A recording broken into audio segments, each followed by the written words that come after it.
Give me a moment while I take this in. This is awesome.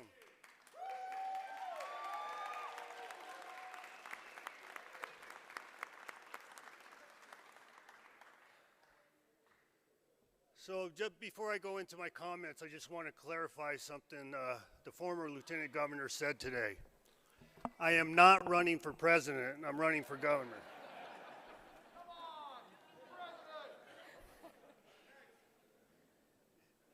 And before I say my formal comments, there's a young man in the room that I want to recognize and thank him for his hospitality, and that is Principal Norman Smith. Where are you, Norman? Over there. Hey, come on, I need some help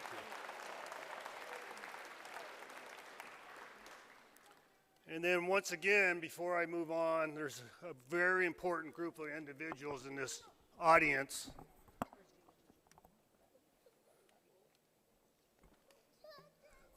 that need to be recognized because they've been there since day one. They've been there since I was your sheriff, and that's Local 872, laborers.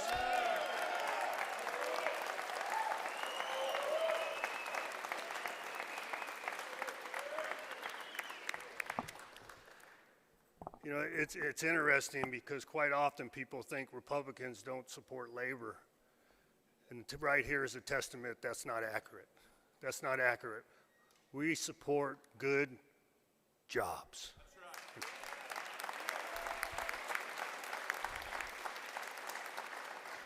That's right. So my fellow Nevadans, thank you for being here tonight. What a special night. And I did have an announcement to make tonight, but the previous announcers or speakers failed to follow protocol and let the cat out of the bag, even though it was probably the worst kept secret as you can imagine. Well, it's great to be back here at Rancho High School, where I graduated many years ago. It was so long ago, this school didn't look like this. Where I played baseball, basketball, football, and ran cross country for the Rancho Rams. So, and I did play, I didn't just sit on the bench. All right, well, maybe in basketball I did. I sat on the bench in basketball. I wasn't very good. But there's an individual, hopefully he's made it here. He's a very close friend of mine, former deputy chief of the North Las Vegas Police Department, Victor Dunn. Vic, are you here? Did you make it? Raise your hand, man, be proud. Rancho Rams.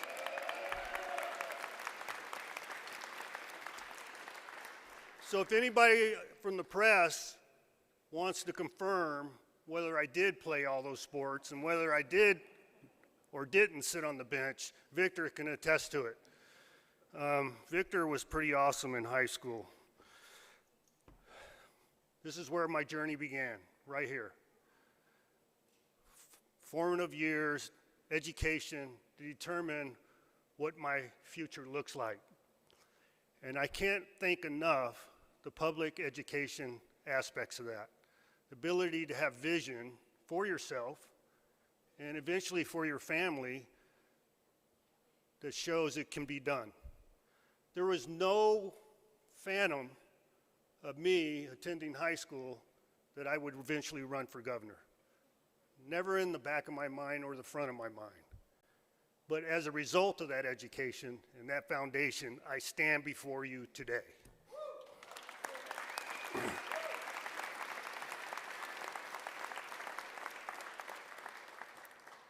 So as mentioned, for 34 years, I proudly wore the badge of the Las Vegas Metropolitan Police Department, protecting our streets, standing up for victims, and making sure our communities were safe.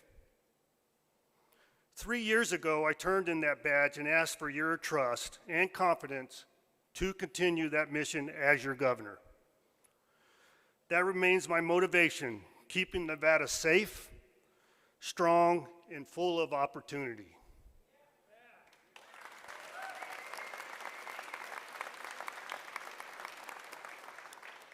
So we've accomplished a lot in the last few years. Serving as your governor has been an honor of my life. And now Donna and I would like to ask again for your support to finish the job we started.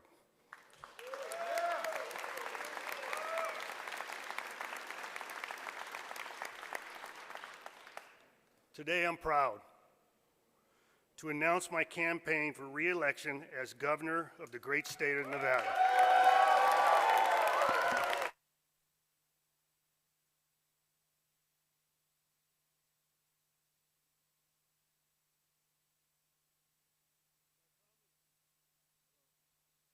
So I promise this won't be long because I know there's some people that want to go to the Raider game, so we'll get to it. Nevadans didn't send me to Carson City to play politics. You hired me to get shit done.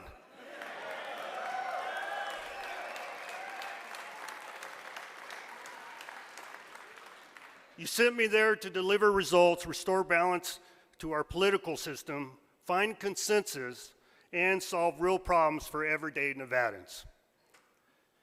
That's what you hired us to do, and that's exactly what we've done.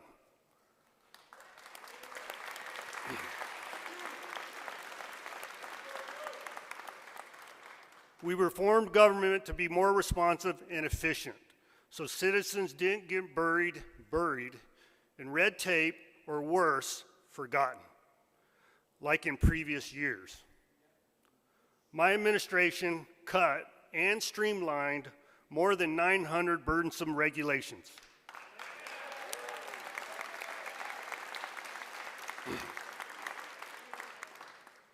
And it's working. We have seen a 4% increase in jobs since 2022.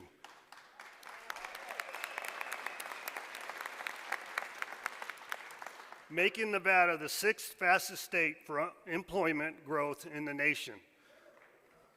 When I said Nevada is open for business, I meant it.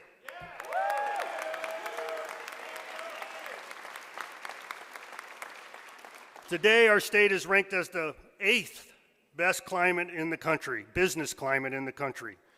I'm glad I clarified that, because it gets really hot here.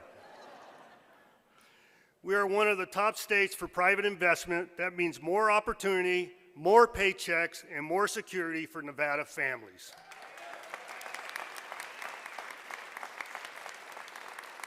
In Nevada, our greatest strength is our people. It always will be, which is why so many companies are starting or growing their businesses right here in Nevada.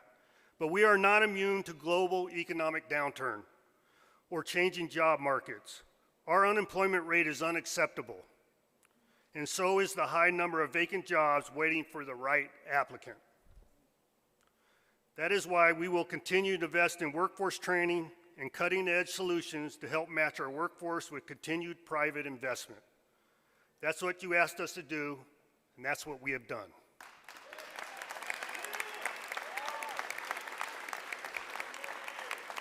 And I think it's important for you to build on that statement. That's what you asked, and that's what we have done.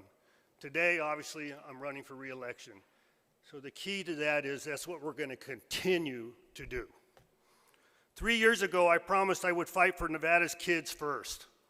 No matter what their zip code is or how much money their parents or grandparents made, and invest in our children's education. We worked across the aisle to deliver on these commitments and delivered the single largest education investment in state history.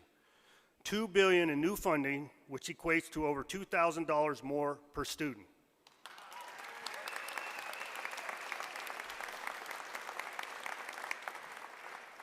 And just anecdotally, I had a short conversation with Principal Smith, and I asked him if our education policies are making a difference.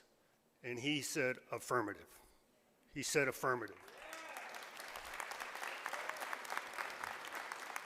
And if you had the opportunity to read the media today, depending on which one it is that you follow, Clark County School District had some very good news today.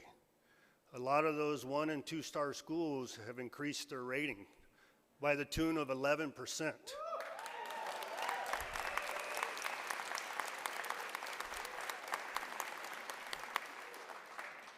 And I said from the very beginning, if you have patience, especially in education, and let these policies take root, we will have effective, positive change.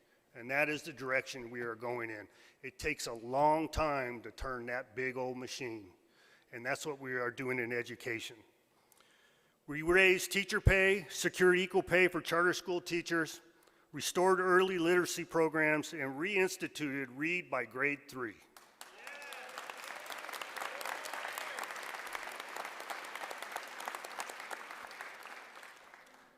We passed an education bill that creates serious accountability. Measures in our schools provides additional support for teachers and makes sure schools that fail our kids must answer for it. You got to applaud for that, man. You know, when you give political speeches, they always say it's faux pas to ask for applause.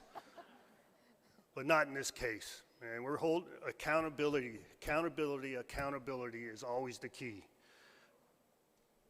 Throughout my history in education, in law enforcement, and as your governor, our constituents continually say we have to hold the schools more accountability. Less money, more accountability. We're doing both.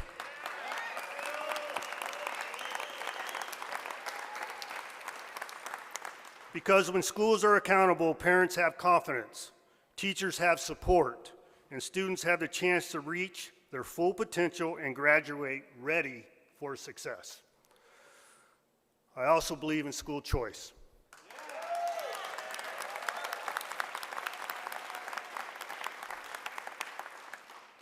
And this year we passed the most significant school choice legislation in Nevada's history, giving more families more options for their children's future. Every child deserves a chance to learn and grow in the environment that is best suited for them.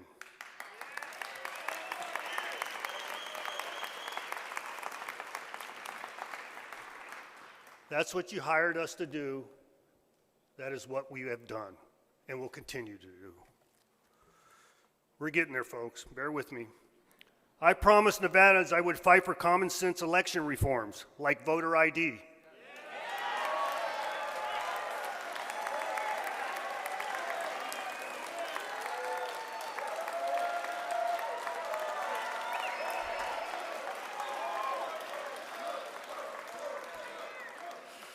A policy that 70% of Nevadans support. Democrats refuse to give the bill a hearing. Hold on. We're positive tonight. We're positive. We're gonna fix all that. All right. So we did what we promised. We took it to the ballot, and more than 73% of voters supported it in 2024.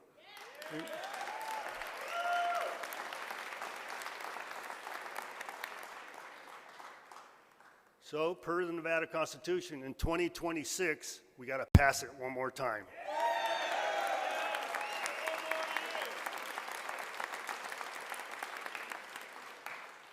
As your former sheriff and now as your governor, I will never back down when it comes to keeping our communities safe. We delivered a double-digit raise for law enforcement officers, passed tougher penalties for fentanyl traffickers, reduced violent crime statewide, and strengthened protections for domestic violence victims.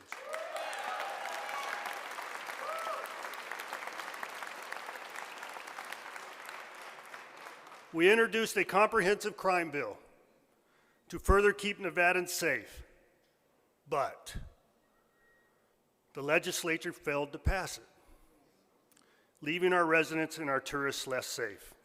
It is ridiculous that Nevada has weaker smash and grab laws than California. So I'm calling on all legislators to join me in passing a comprehensive crime bill that protects our residents and the 52 million tourists.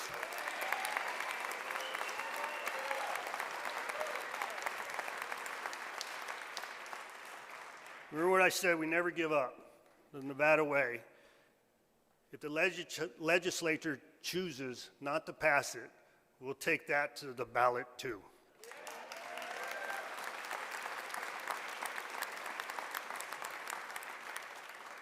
In 2023, I vowed to make attainable housing a top priority. I'm proud to say we delivered, passing the Nevada Housing Access and Attainability Act, which invests $183 million to create middle-class housing for working families. Working families.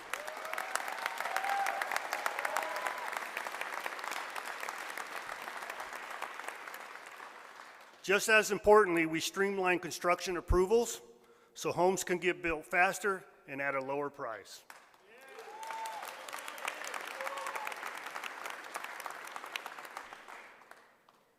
As parents and grandparents, Donna and I watch with concern as we see Nevadans of all ages struggle to buy a home. That's why we're working directly with President Trump to release more federal land for attainable housing.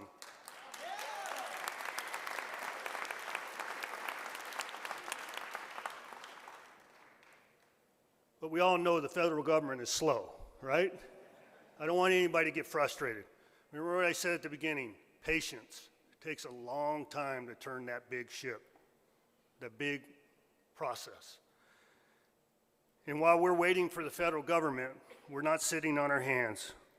We're still fighting daily, and I'm proud to say, bipartisan members of our congressional delegation have joined the fight with me to get more federal land released for housing.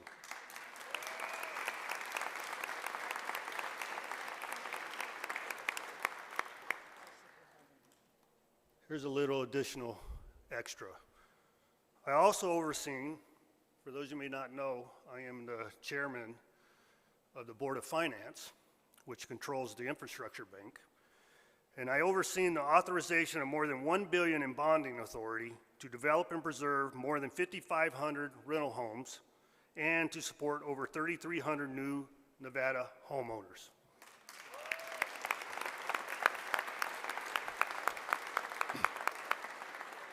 We also partnered with Intermountain Health to create the first standalone children's hospital in the history of the state.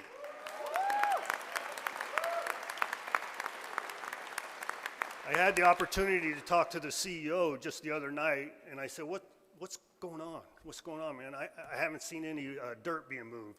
And he was proud to say that they were pulling their permit this month. So we're good. You know what? The sun's shining. I can see the rainbows, right? We're fixing what we are experiencing in the dearth of health care within the state of Nevada. Not just in southern Nevada, in the entire state of Nevada.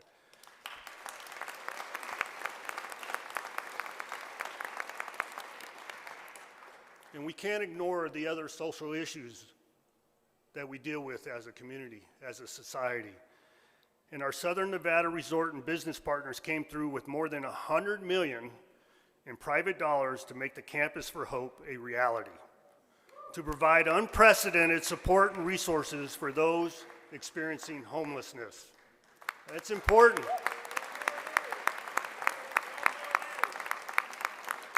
These are just two examples of success that can be achieved when government serves as a catalyst to private sector investment. Fortunately, people want to invest in our state, in part because we are not California. And I'll continue to do everything in my power to stop California from telling Nevadans what to do.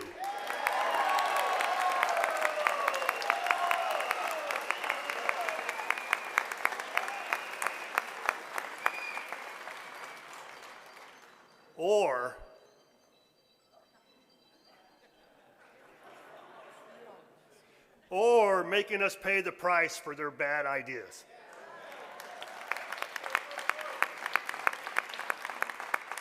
Well, unfortunately, some of those ideas seem to have been copied by Nevada Democrats. Since taking office, I vetoed more than 160 bills because they made Nevada less safe.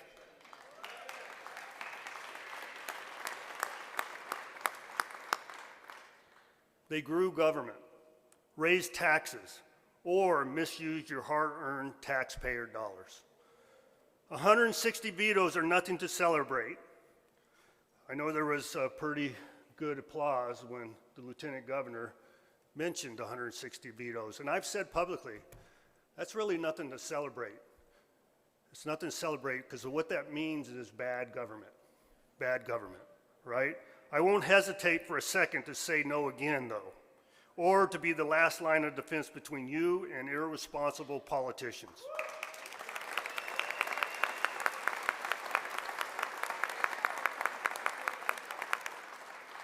Looking ahead to 2026, see, now as we're getting to the end there, here we go. Looking ahead to 2026, the stakes couldn't be higher or the risk any larger. If Democrats take back power in Carson City, you know what will happen. Higher taxes, fewer jobs, boys and girls sports,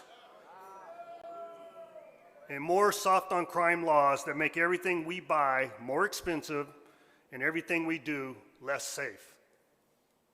I'm proud of what we have advanced, but don't for a second think I'm not absolutely ready to be your backstop against the agenda of my opponents have embraced.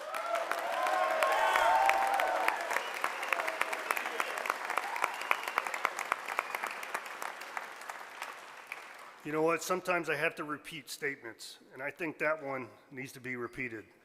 Your backstop against the agenda my opponents haven't embraced. Very important.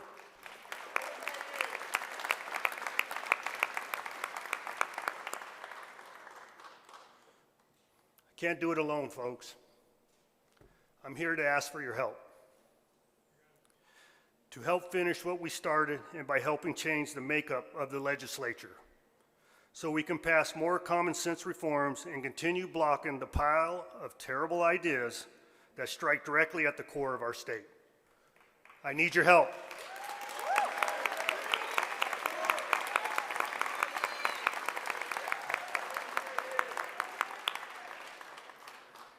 So some of you have heard this. I often talk about the Nevada way. A concept that as Nevadans, if we believe in ourselves sufficiently enough, trust one another to overcome adversity, no matter the magnitude, we shall never fail.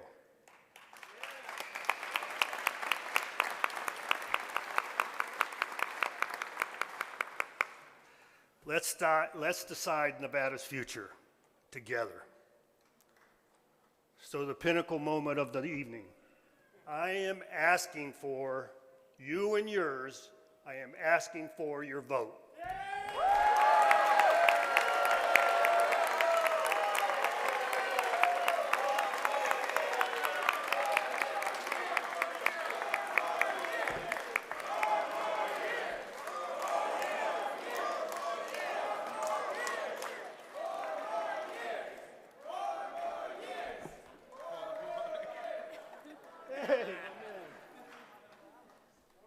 So I know these laborers are tired back here.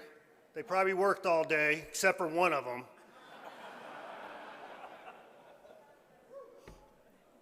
Thank you. God bless you, and God bless the great state of Nevada.